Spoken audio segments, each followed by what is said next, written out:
Hey everybody, welcome back to Chase the Unknown. We are here today with Tessa Emily Hall. She is an actress, she is a writer, and she is a publisher. She wears many hats. Hey Tessa. Hello. Thanks Hey, for having me. Tessa.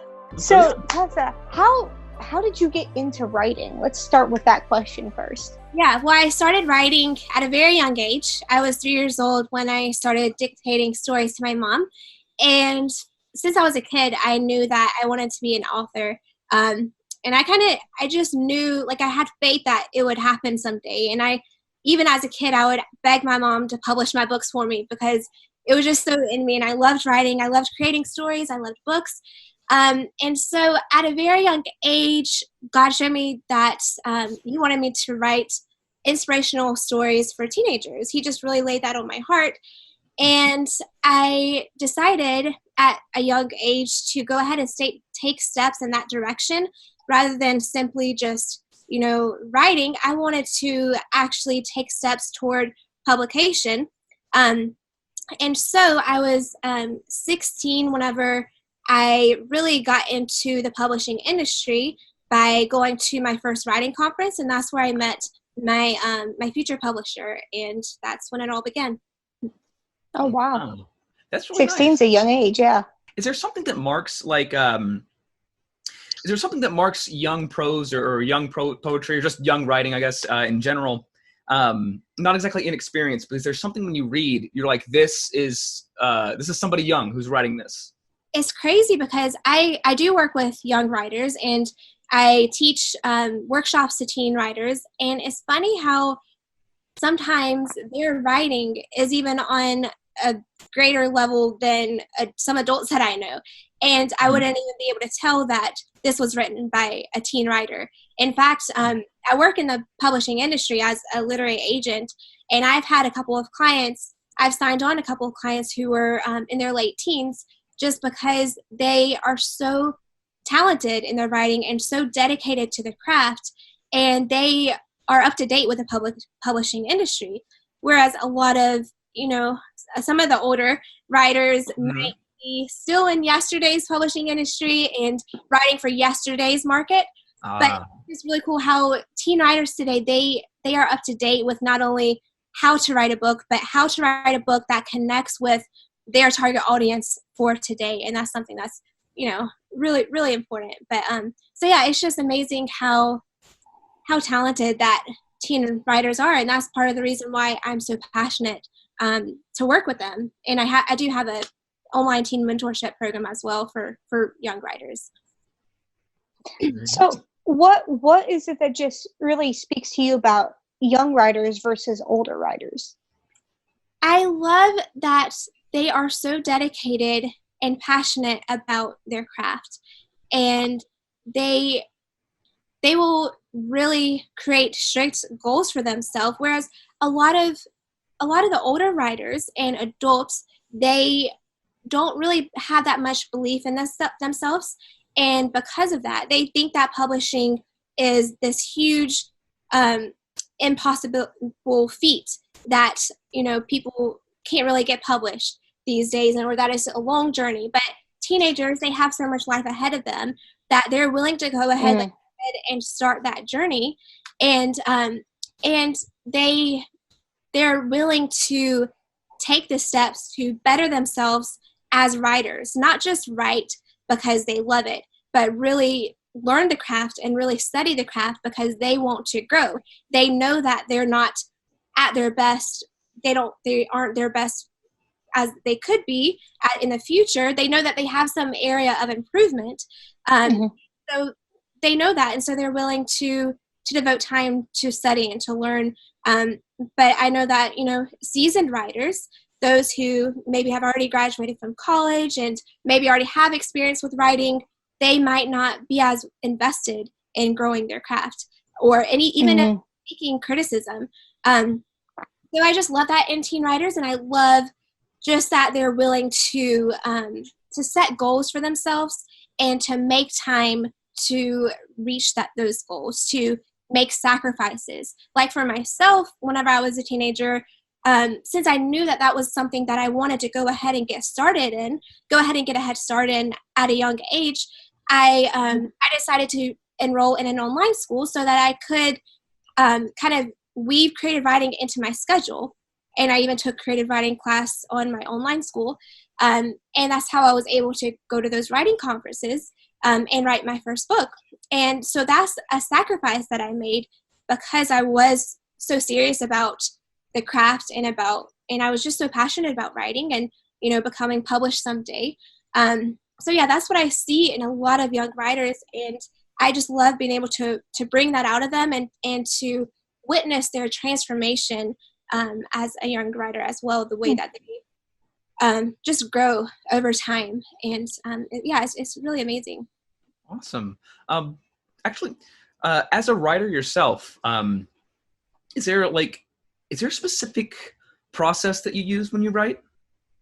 Yeah, so there's two different ways that authors tend to go about writing. They're either a plotter, or meaning that they plot the entire book from beginning to end before they sit down and write, or they are a pantser, a seat by pants writer, or whatever. They write by the seat of their pants. They write the story as it comes to them, and so they're surprised along with the readers. They don't know how the ending is going to work itself out when they first begin to write. And I used to be more of that kind of writer, like when I wrote my first book, Purple Moon. But now that I've learned more about plotting books, because that is a weak point of mine, plotting, because I am more of a character-driven writer, I've had to study plot and understand, the workings of a story and structure. And I realized how important that is in delivering a story. And so I have learned how to be both a plotter and a pantser, meaning it's kind of hard to explain, but like I can't plot without pantsing and I can't pants without plotting. They just both work together for me. And I will write, the plot overview of the book and the back cover copy, which is the, what the book is about. And so I have a general idea of what the book is about. And from there, I will usually write the synopsis, the plot arc of the story. And then from there, I try to create kind of an outline, and then I dive into writing it. It just kind of goes back and forth for a while, and I will have the first draft, and then the second draft, the third draft, and then I'll edit it. And yeah, it's a complicated process, but as a writer, you have to figure out what works best for you. There's no right way or no way. You said, like, as a plotter pantser, do you ever find yourself plotting one way, starting, and then just suddenly like being, oh wait, no, and just going a totally different direction? Yeah, and that's the thing, is that I might have an idea of how I want the plot to work out and how I want the ending to work out, but it's like the characters can have a mind of their own and will make decisions that just surprise me. And I realize whenever I am in the midst of writing the story that how I had envisioned a certain plot thread working out or the ending working out may not be exactly what makes sense in the moment of the story. And so that's why I kind of am a little bit of both, because I have to have that plot in place in order to begin writing, but also as I write, the plot kind of reshapes itself. But it's just important, no matter what kind of writer that you are, to know the craft, to know what goes into the structure of a good story.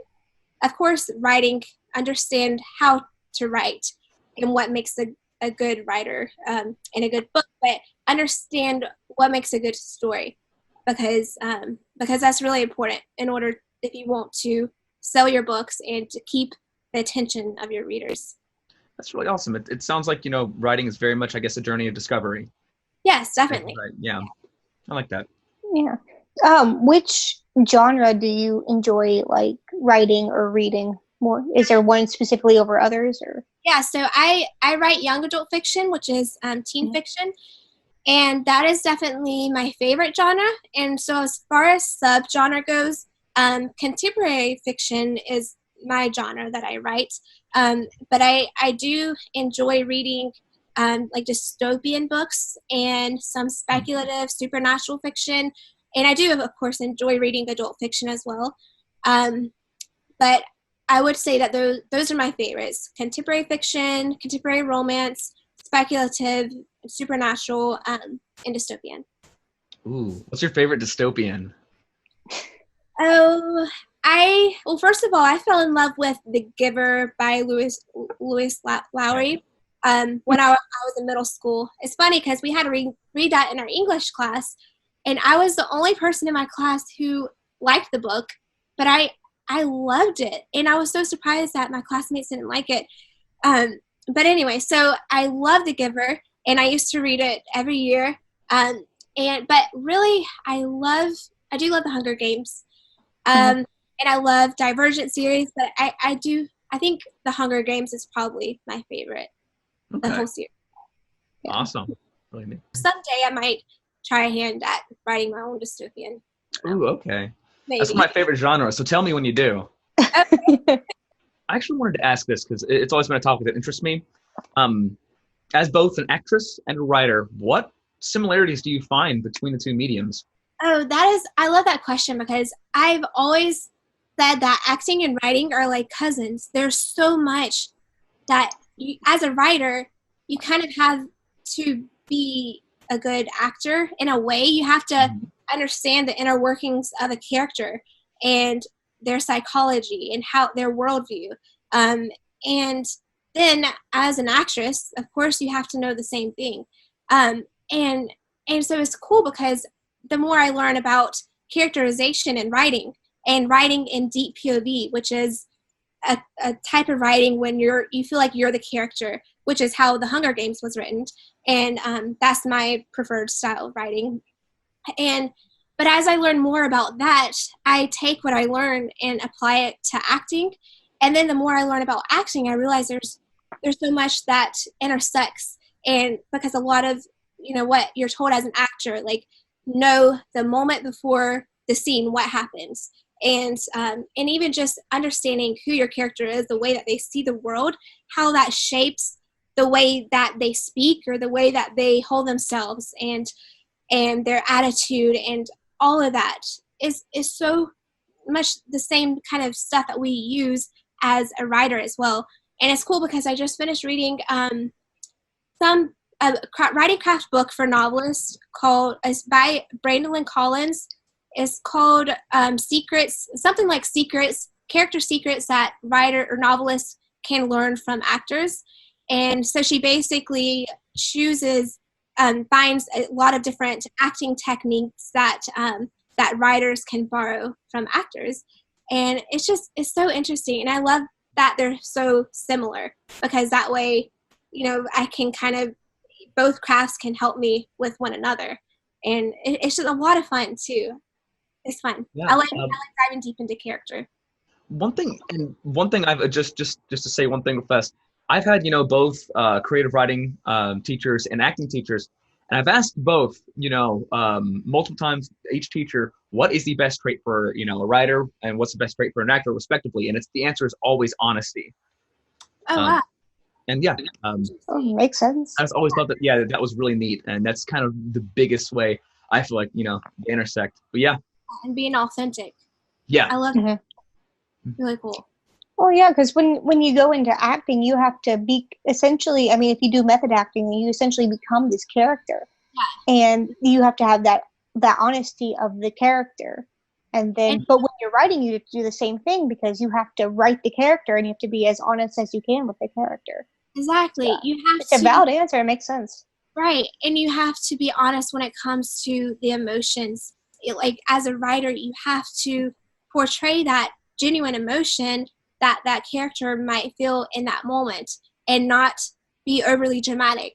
And the same with acting. You have to understand the character so well that you understand how they process their emotions, how they show their emotions, and that is genuine and honest and doesn't come across as, melodramatic as well. It's really the emotion in both crafts and both forms of art that really that really can impact the reader and the viewer. And so it's so important. It's something that as an artist, you have to understand how to go there with emotion, but go there not in a way that is over dramatized, but in a way that is genuine, and so that the readers and the listeners, the viewers can relate and can feel the same emotion as well. So yeah, that's great. I like that. I think definitely part of it is also like not like even when it pulls you in a direction maybe you may be uncomfortable with or maybe you weren't expecting, is keeping that honesty. Right. And rolling with it. And that may be where a little bit of I guess the pantser comes in. The pantsing, I guess. It means a different thing in writing than it does elsewhere. You said you also do public speaking, right? Yes, I speak. So I go to conferences, writing conferences, and I speak for them, like writing workshops and stuff. And I also go and speak to teenagers at churches and just events, libraries, and homeschool groups and schools. And it's just something I'm passionate about because I write fiction, but I also write devotionals for teenagers. And so I enjoy being able to minister through both writing and speaking also. Oh wow, yeah, that's really cool. I knew you had done a devotion book because I remember you said it just came out like right around the time we met. It just came out or something. Yes, like it did. Yeah, so it's Coffee Shop Devos is the name of it. It released a couple years ago, and my next book releases in October. Yes, October, and that is called Love Your Selfie. And that's for teen girls to help them to just really understand their identity in Christ and learn to accept themselves and to have confidence. Yeah, that's a catchy title. I like it. Oh, thank you. The publisher. As a writer, and as well as with acting and any other thing, you have to be current. And that's what you were saying about the seasoned writers, is a lot of them don't tend to be up with the current trends or anything, but marketing is also just as important in acting and writing as. Oh, yeah. You have to be current, not just in the style of writing and understanding what's selling and what's not selling, but also in your marketing, like what you're saying, and the way that you reach your readers. Because a lot of authors, a lot of artists are afraid to self-promote, to be on social media. They would rather give that to someone else for them to handle. Like as an author, a lot of authors would rather their publisher handle all the marketing for them, but that's not, you can't do that these days. You have to be the one who can interact and engage with your readership. And so that's just, again, something that you have to learn as an artist.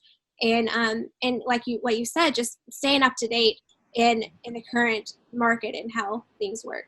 If you want to start in writing, I would say just go ahead and try to get yourself out there on social media and be in the community of the kind of books that you enjoy reading and that you enjoy writing. Because as you engage with those readers, they will, whenever you have your book release, then they're going to want to obviously read your book. And so just get your name out there and let people know who you are. And it's a great opportunity to meet like-minded people, to meet people who enjoy the same genre that you do and who are even writers themselves. And so I think it's a great opportunity that we have as modern writers. We only have a few minutes left. Just a heads up. I was going to say, like, is there, if somebody starts out writing, how do they become a better writer? Is the answer just to write, or is there anything specific they can do? I always say 3 things: is to write as much as you can, and to read as much as you can, especially in the genre that you want to write in, and to research. So research the craft and also how the industry works if you hope to someday become a published author, because the publishing industry, the publishing process is so long that you can take steps now toward furthering your publishing career even as you write the book. And so that way you can go ahead and get a head start, like a lot of teenagers are able to do, and like I was able to do as a teenager myself. And so so research the craft, understand how the different fiction techniques, but don't let that paralyze you. And just remember that as you write the book, just write the first draft without thinking of editing or thinking if this is okay to write this way. And like we always hear, show and don't tell, but the first draft is just for your eyes only. And I would just say, just write as much as you can and try to set a habit for yourself. Like for me, it's in the mornings. I like to get my writing done then when my brain is the most fresh and creative, and before I get to my emails and everything. And it really helps to have a set schedule and a set place where you write and just be dedicated. I know that writing a book might sound daunting because it's so long and there's so much involved in it, but you have to take it one step at a time. It's not going to be a process that you can just sit down, write a book, and be done with it the same day. And so just take it one step at a time. Know that it's really just about the journey, and just enjoy the journey rather than being so focused on the destination that you're just impatient. But enjoy learning about the craft, enjoy growing as a writer, meeting other writers, and also just enjoy the time that you have to write your book. All right. Awesome. Wow. I guess we have about 3 minutes left, and to close out real fast, is you have a new book coming out? You want to say anything about that? And is there a launch? Or I heard something about a launch.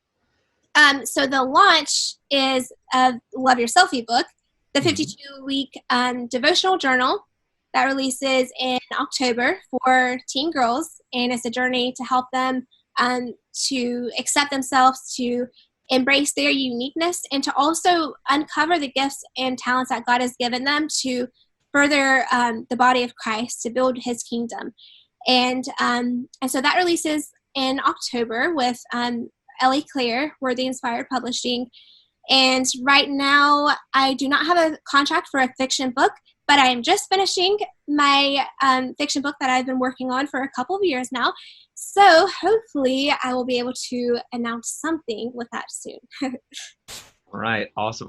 That's exciting. Can't wait to hear about it. Thank you so much for coming, Tessa. We really do appreciate you taking the time to come and speak with us and to kind of encourage writers to kind of pick up a pen and keep going with it and not to get discouraged and to stop because it's so daunting. We really appreciate you coming in and speaking on that.